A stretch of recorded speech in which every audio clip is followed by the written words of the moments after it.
মানুষ করতে অনেক কষ্ট হয়, অনেক কষ্ট। গাবতলিয়া বড় হাট, বাংলাদেশের সেরা হাট। এই জায়গায় খুব দামে গরু বিক্রি হয়, বড় বড় গরুর অডিশন প্রতিযোগিতা চলে। তা এসে তো দেখলাম নিরাশা। যে আশা নিয়ে এসেছেন কিছুই পাচ্ছেন না। নিরাশা নিরাশা, আর কৃষক বাঁচবে না এতে। আমরা যেরকম সাধারণ উদ্যোক্তা, আমরা তো বাঁচবই না, কারণ খাবারে অতিরিক্ত দাম। কিন্তু সে অনুযায়ী দাম বলে না, সে অনুযায়ী একটা বাচ্চার দাম বলে না। যা খাওয়াইছি তা তো সব মিথ্যে। মনে হয় এরা হাওয়া বাতাসকে বড় হয়ে গেছে। আসসালামু আলাইকুম। ওয়ালাইকুম আসসালাম। কেমন আছেন? আলহামদুলিল্লাহ ভালো আছি, কিন্তু মানসিকতা ভালো নেই। মানসিকতা ভালো না কেন? কোনো কাস্টমারই নেই। কোনো কাস্টমার নাই? না। আচ্ছা, এই যে একটা বড় গরু নিয়ে এসেছেন, দাম বলে না? কেউ বলেই উনি। কেউ বলে না? আচ্ছা আচ্ছা, কতদিন হলো আসলেন? কবে আসছি? বুধবারের দিন। 3-4 দিন হয়ে গেল। হ্যাঁ। এখনো বিক্রি করতে পারেন নাই? না। কোন এলাকা থেকে নিয়ে এসেছেন? খুলনা জেলা ডুমুরিয়া থানা মিক্সিমিল গ্রাম। আচ্ছা, সুদূর থেকে নিয়ে এসেছেন। একটা আশা তো নিয়ে এসেছিলেন এই গাবতলী হাটে। হ্যাঁ, গাবতলিয়া বড় হাট, বাংলাদেশের সেরা হাট। এই জায়গায় খুব দামে গরু বিক্রি হয়, বড় বড় গরুর অডিশন প্রতিযোগিতা চলে। তা এসে তো দেখলাম নিরাশা। যে আশা নিয়ে এসেছেন কিছুই পাচ্ছেন না। নিরাশা নিরাশা, আর কৃষক বাঁচবে না এতে। আমরা যেরকম সাধারণ উদ্যোক্তা, আমরা তো বাঁচবই না, কারণ খাবারে অতিরিক্ত দাম। কিন্তু সে অনুযায়ী দাম বলে না। সে অনুযায়ী একটা বাচ্চার দাম বলে না। একটা বাচ্চার দাম বলে না, বলে না। বলে না মানে কি? মানে একদম মানে আসে না যে একটা কথার কথা, সেটাও বলে না। না, একটা বাচ্চা, গাভীর একটা বাচ্চা মানে 5 মাস বয়স হলে 1.5 লাখ টাকা দাম, এরকম জাতের বাচ্চা। সেই দামটাও বলে না। না, আর যা খাওয়াইছি তা তো সব মিথ্যে। মনে হয় এরা হাওয়া বাতাসকে বড় হয়ে গেছে। এরকম একটা পরিস্থিতি। 80 টাকা সয়াবিনের খোল, 55 টাকা গমের ভুসি, 20 টাকা করে কুড়ো।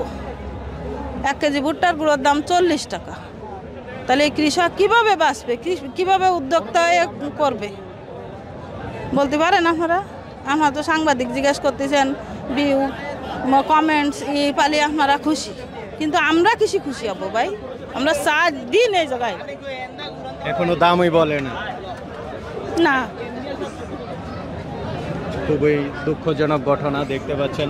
আপা আসলে এত কষ্ট করতেছেন। না না না, কেউ দামই বলেনি, কোনো কথাই হয়নি। মানে নিরাশা আর নিরাশা, অন্ধকার। এখন কি করবেন এই গরু নিয়ে? আল্লাহ জানে, নসিবে কি আছে আমি জানি না। এই গরু ফিরে গোয়ালে নিলে তো অসুস্থ হয়ে যাবে, বাড়িতে নিলে তো আরো সমস্যা। কারণ হলো এই গরু তো কোনোদিন বের হয় না। এই গরু রানিংয়ে 9 ঘন্টা জার্নি করে এই জায়গায় নিয়ে আসছি। আবার 9 ঘন্টা, আবার 9 ঘন্টা জার্নি করে ফেরত নিয়ে যাব। তাহলে এই গরু কি আর থাকবে? আচ্ছা আচ্ছা, তারপরে তো আবার পালন করতে হবে। পালন করতে হবে, খাবার দিতে হবে। কৃষক মরে গেছে। আর সামনে যে ভালো দামে বিক্রি করতে পারবেন সেটাও তো সেরকম কোনো আশা নেই। যেহেতু গাবতলী হাটে এসে বিক্রি করতে পারলেন না। বাংলাদেশের সেরা হাট গাবতলীর হাট। অনেক আশা নিয়ে আসায় কিন্তু সেরকম হচ্ছে না। নিরাশা ছাড়া আর কোনো কিছুই দেখিনি। কেমন দাম চাওয়া ছিল আপনার? আমার মানে প্রত্যাশা ছিল যে 12 লাখের থেকে 14 লাখ টাকা বিক্রি হবে গরু। আচ্ছা আচ্ছা, আপনার চাওয়া দাম 14 লাখ। একটা 40 মন ওয়েটের একটা গরু তৈরি কি লাগে সে একটা খামারই জানে।